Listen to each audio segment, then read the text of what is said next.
जीवन में एक लक्ष्य बनाना, चाहे तुम्हें कोई सिद्धि हो पाए चाहे ना हो पाए, और भगवान से भी यही प्रार्थना करना कि प्रभु हमें जीवन में कोई सिद्धि देना चाहे बिल्कुल मत देना, पर अपने चरणों की श्रद्धा भर बढ़ाते रहना, तो फिर हमें दुनिया की किसी सिद्धि की आवश्यकता नहीं है। भगवान के चरणों में हमारी श्रद्धा भर बनी रहे, क्योंकि अगर कोई सिद्धि मिलेगी तो प्रसिद्धि होगी, और प्रसिद्धि होगी तो परमात्मा से हमारी दूरी हो जाएगी। इसलिए सिद्धि मिले चाहे न मिले, पर श्रद्धा भगवान के चरणों में हमारी बनी रहे। और श्रद्धा कितनी, भगवान से बस एक ही वरदान मांगना जीवन में कि प्रभु मुझे कुछ देना चाहे मत देना, बस एक कृपा करे रहना कि तुम्हारा नाम मेरी जिह्वा से निकलता रहे, बस आपकी मुझे याद बनी रहे, बाकी कुछ याद रहे चाहे ना रहे। आज की जो कथा का प्रसंग है वो ऐसा है कि तुमसे तुम्हारी मौत सब कुछ छीन लेवे, इसके पहले तुम खुद छोड़ दो। अगर तुमने नहीं छोड़ा तो मौत तो छुड़ा लेगी कि नहीं छुड़ा लेगी, फिर तो तुम्हारी चलने वाली है नहीं। तो मौत छुड़ावे उसके पहले तुम छोड़ दो। राजा परीक्षित की मौत आई, कल आप कथा में सुन रहे थे, पर मौत को छीनती उसके 7 दिन पहले ही राजा परीक्षित ने सब त्याग दिया और गंगा के घाट पे आके बैठ गए। कल आपने चर्चा में सुना कि तुम छोड़ो, क्योंकि अभी हमारी आसक्ति परिवार से बंधी है, और बात समझ में ना आए तो फिर ऐसी समझो। बनारस में रात्रि के 9 बजे एक आदमी नाव में बैठा और उसने पूरी रात नाव चलाई। उसने सोचा अंधेरे में हमें घाट दिखा नहीं रहा, सवेरे जोन भी घाट पे हम ये हैं, सवेरे हम जिस भी घाट पे जाएंगे वहां से अपने घर का पता लगा के पहुंच जाएंगे। सुबह हुआ, एक घाट पे एक आदमी दिखा। बोले एक बात बताओ, ये कौन सा घाट है? उसने कहा ये वाराणसी है और इस घाट का नाम है दशाश्वमेध घाट। नाव चलाने वाले ने कहा मैं पागल जान रहे, हम रात के 8 बजे वही घाट से चले थे और पूरी रात हमने नाव चलाई, तो क्या मेरी नाव बिल्कुल नहीं बढ़ी? उसने कहा नहीं मानना तो मत मानो, हम चले। दूसरा व्यक्ति आया, उससे भी उसने प्रश्न किया कि भैया ये कौन सा घाट है? उसने भी कहा इस घाट का नाम है दशाश्वमेध घाट। नाव बारी ने विचार करो यार, बेल बारो भी जई के रहो तो अबे बारो भी जई के रहो। तो उससे पूछा भैया हम तुम्हारी बात मान रहे कि जो दशाश्वमेध घाट है, पर क्या मेरी नाव बिल्कुल नहीं चली? क्या मैंने नाव नहीं चलाई? उसने कहा भैया तुमने नाव तो चलाई पर एक गलती कर रही। क्या? तुम जल्दी जल्दी में नाव की रस्सी जो खूंटा से बंधी थी बा खोल वो भूल गए थे। अब अगर नाव की रस्सी खूंटे से बंधी रहे तो तुम कितनों भी नाव चलाओ, पर काबा नाव आगे बढ़े। ऐसे ही शरीर की नाव को हम लोग भाव से पार करना चाहते हैं, मेहनत कर रहे हैं, परिश्रम कर रहे हैं, पर जो मन की रस्सी परिवार के अशक्ति रूपी खूंटा से बंधी है, वह नहीं खुल रहा। और जब तक वो रस्सी खुलेगी नहीं, तब तक ये नाव आगे बढ़ने वाली है नहीं। इसलिए मौत तुमसे सब कुछ छीन लेवे, उसके पहले तुम छोड़ो। परीक्षित को कल 3 बातें बताई थी। जितासनो श्रोतव्यः कीर्तव्याश्च स्मर्तव्यः।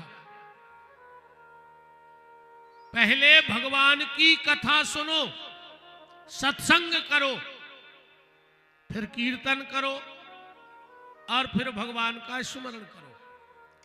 अब 3 बातों को हम ऐसे समझ लेते हैं जैसे 3 ही बातें सुखदेव जी ने बताई परीक्षित को। हमारे और आपके सबके घर में घड़ी है कि नहीं है? और घड़ी में 3 कांटे होते हैं। वो 3 कांटे कौन से हैं?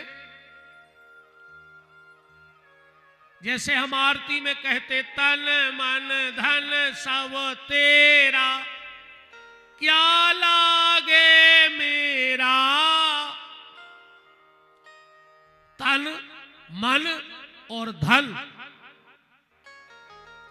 तो घड़ी के 3 कांटे हैं। ये तीनों कांटे कौन हैं? बोले जो सेकंड का कांटा है वो हमारा मन है।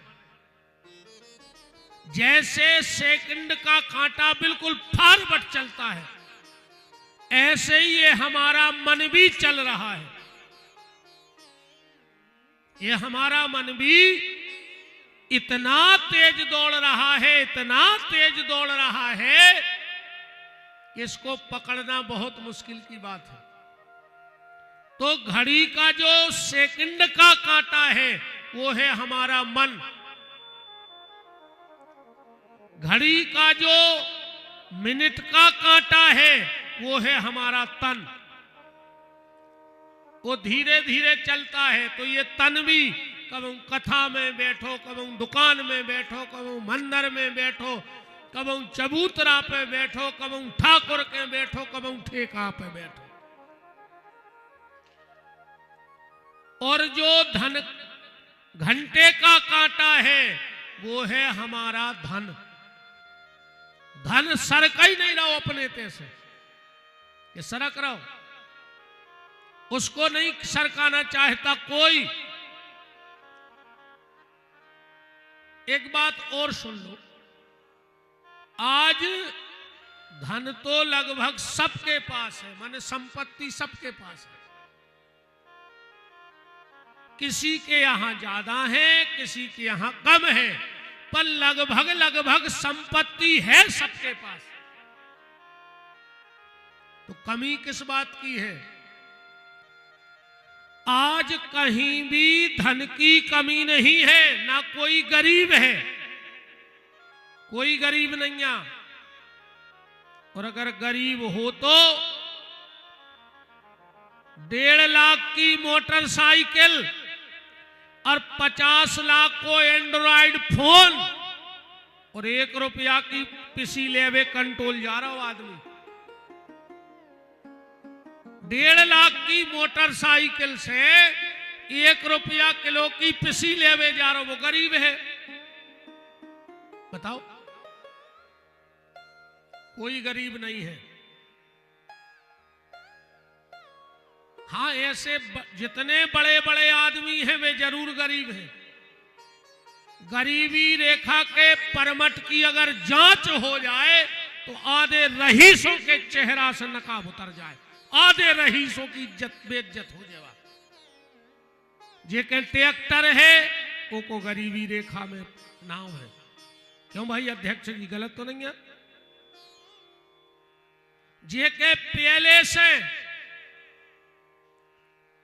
मकान बने हैं उनकी कुटी न कर रही, ये के पहल से है। और जो वास्तव में झुग्गी झोपड़ी में है उनके लगा पैसा ही नहीं है, दे वे कहां से आ जाए कुटी।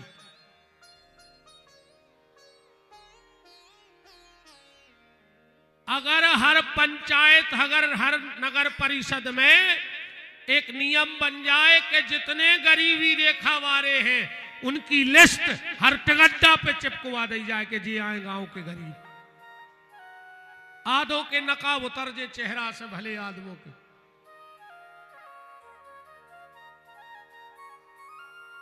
तो आज धन की कमी नहीं है, आज संपत्ति की कमी नहीं है। अगर आज कमी है तो सुमति की कमी है। आज सुमति नहीं है आदमी में, बस संपत्ति तो पर्याप्त है, सुमत की कमी है। चाहे परिवार हो, चाहे समाज हो, चाहे देश हो, न देश में सुमति है, न समाज में सुमति है, और न परिवारों में सुमति है। और अगर सुमति होगी तो संपत्ति को तो ढूंढना ही नहीं पड़ेगा। जहां सुमति तहां संपत्ति नाना, और जहां कुमति तहां विपत निदाना।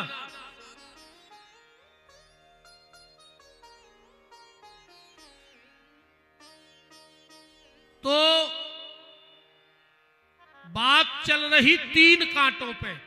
मन है सेकंड का कांटा, तन है मिनट का कांटा, और धन है घंटे का कांटा। मन चल रहा है, तन चल रहा है, पर अगर धन मिला है तो व्यक्ति धन नहीं देना चाहता है। निवेदन मैंने जो अभी कहा कि मौत छुड़ाए उसके पहले तुम छोड़ दो, और छोड़ने में भारी मजा आउट है। छोड़ के भर देखो, त्याग करके देखो, तुम्हें वो आनंद मिलेगा त्यागने में, वो आनंद मिलेगा कि तुमने कल्पना नहीं की होगी।